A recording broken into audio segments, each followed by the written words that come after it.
It is great to be here in Kansas City at the Henry Block School of Management, and I appreciate President Wolf not only for welcoming us here today, but for his leadership for higher education for the Show Me State. Also want to recognize Betsy Solberg and the entire Civic Council of Greater Kansas City for their strong leadership on behalf of families and businesses in this region.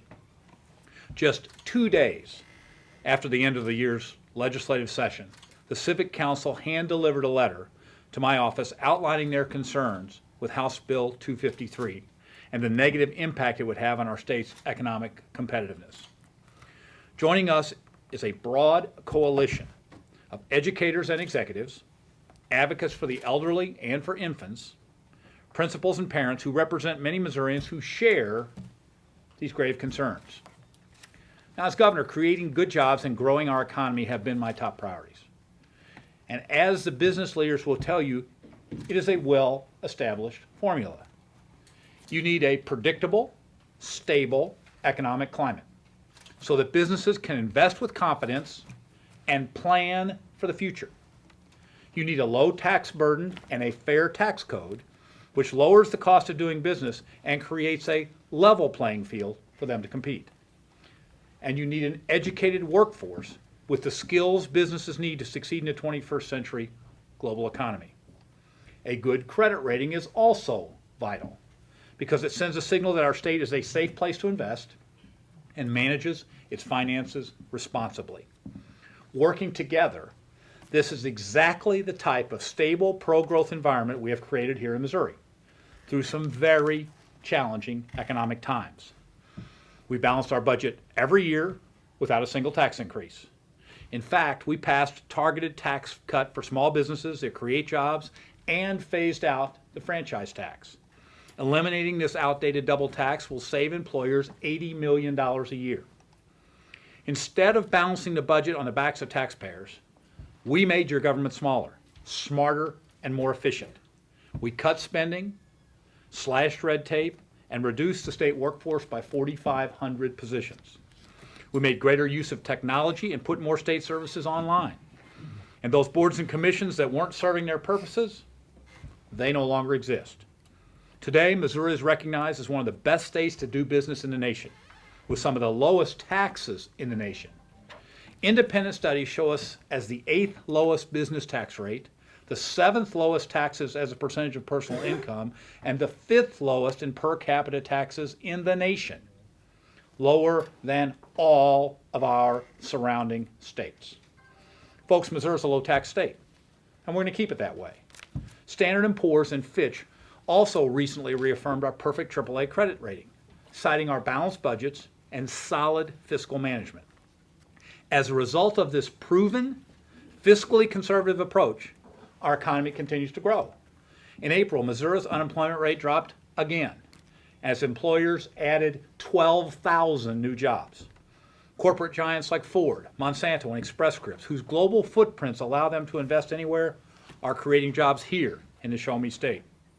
Recently, a major automotive parts supplier, after comparing Missouri with our neighbors to the west, decided to build its new $45 million manufacturing facility right up the road in Riverside, right here in the Show Me State, even though that factory is servicing the Kansas side with the products that come out of that particular product.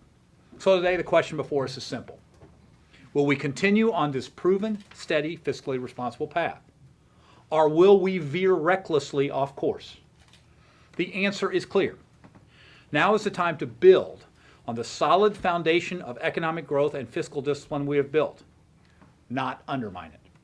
That is why earlier this morning I vetoed House Bill 253. House Bill 253 is an ill-conceived, fiscally irresponsible experiment that would jeopardize funding for vital public services. It would increase taxes on seniors' prescription drugs while giving special breaks to lawyers and lobbyists, and it would undermine our state's fiscal health. Clearly, there are many problems with this bill, and I'd like to discuss a few of them with you today. First, the price tag. House Bill 253 would cost our state more than $800 million a year. And if that sounds like a lot, it is.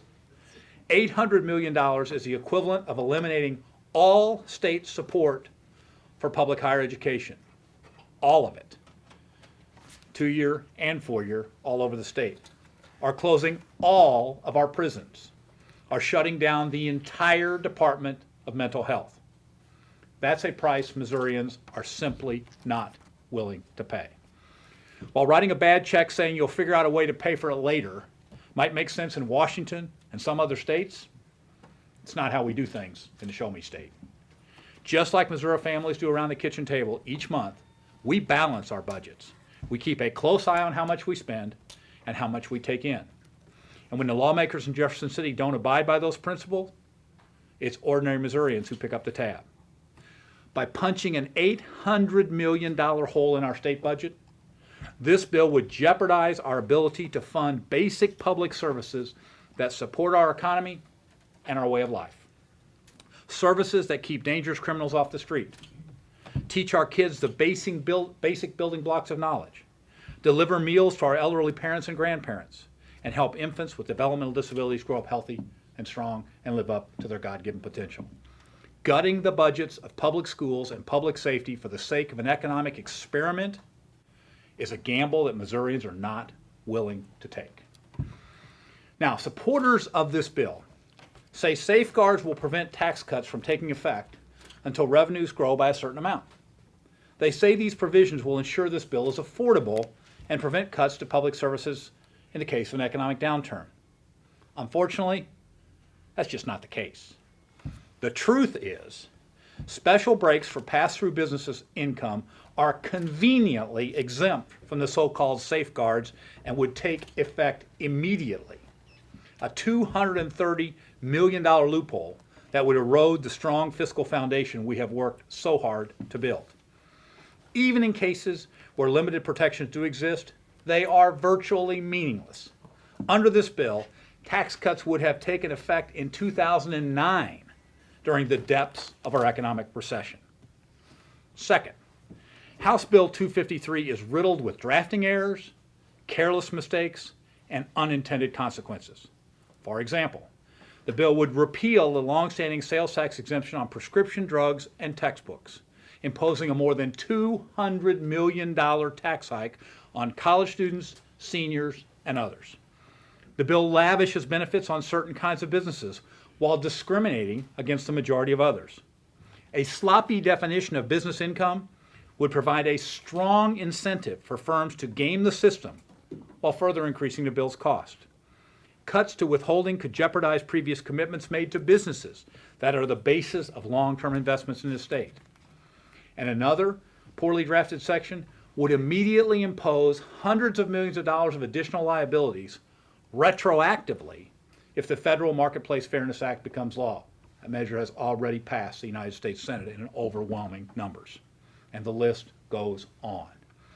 Especially when it comes to the tax code, Missouri families and businesses deserve proven, carefully considered policies, not risky experiments.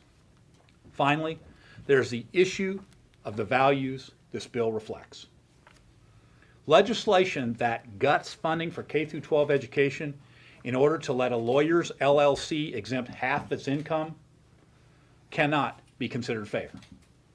Legislation that gives the lobbyists who helped write it a tax cut of 50%, but increases the cost of a college student's textbooks cannot be called balanced. Legislation that rewards businesses on the basis of the paperwork they file rather than the economic activity they create cannot be called conservative. Legislation that haphazardly rewrites the tax code and arbitrarily picks winners and losers cannot be called sensible.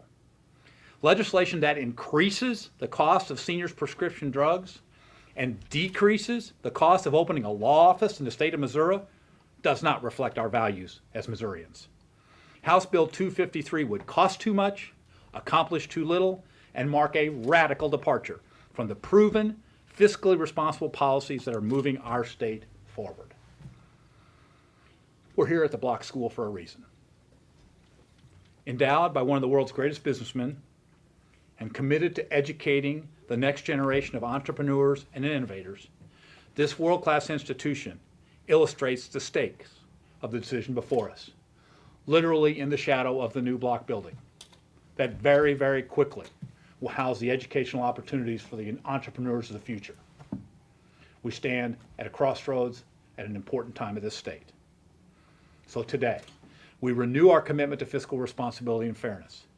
We commit to raising our goals higher and helping our children dream even bigger, to training our workforce to innovate and invent, and to protecting the shared priorities that make our state the greatest place on earth to live, work, and raise a family. I want to thank everybody here for your leadership, for your service, and for your continued support on this vital effort to keep building a brighter and more prosperous future from our state. Thank you very much.